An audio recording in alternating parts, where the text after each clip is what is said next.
Prenons cette attitude que prit Abraham, ce grand représentant de la foi, qui tient bon jusqu'à ce que la résurrection soit consommée. Il estima que son corps, maintenant, ne valait guère plus que s'il était mort, Romains 4, 19. C'est là en effet l'expression employée par l'apôtre au sujet d'Abraham, son corps était aussi bon que s'il était mort. C'est la même expérience à laquelle Paul lui-même fera allusion plus tard quand il dira, en parlant de sa vie, nous en avions fait, à part nous, le sacrifice, pour apprendre à ne pas nous confier en nous-mêmes, mais en Dieu qui ressuscite les morts. De Corinthiens 9.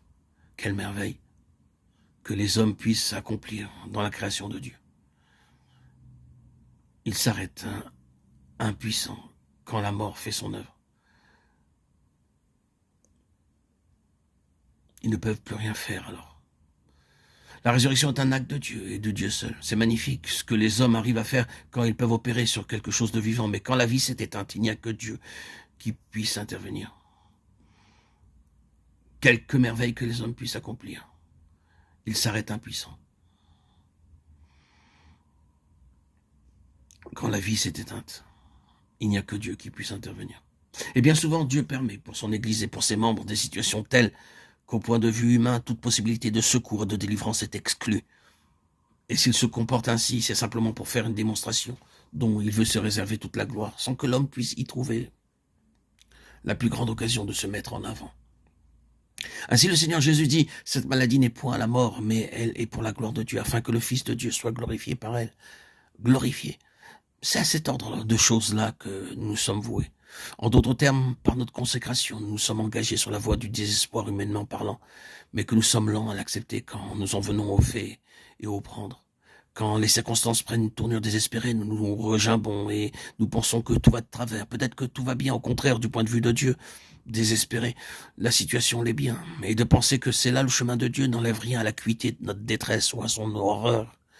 Mais si ces conditions-là vont donner à Dieu une occasion unique pour dresser à la face de tous le témoignage qui lui tient le plus à cœur, alors tout n'est-il pas bien?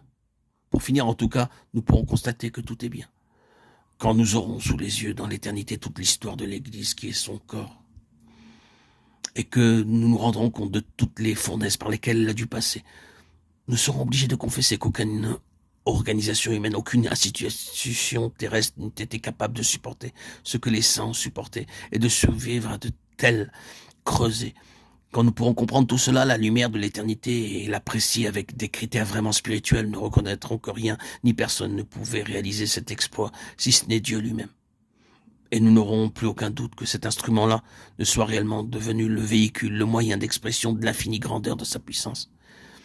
Et ce n'est pas peu dire, car s'il faut l'infinie grandeur de sa puissance pour atteindre ce résultat, alors quel abîme cela ne suppose-t-il pas pour nous? De quelle profondeur ne devons-nous pas être retirés pour qu'un tel déploiement de force soit nécessaire?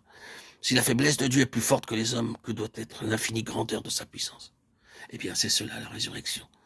C'est à la résurrection, comme vous le savez, que se rattache cette expression, l'infinie grandeur de sa puissance, qu'il agit par la vertu souveraine de sa force.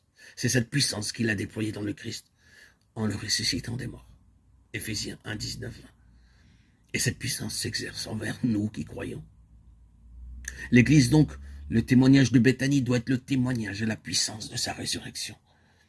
Et si ces méthodes avec nous rendent nécessaire l'exercice d'une telle puissance, c'est donc que nous sommes une expression authentique de ce qu'il désire pour son Église.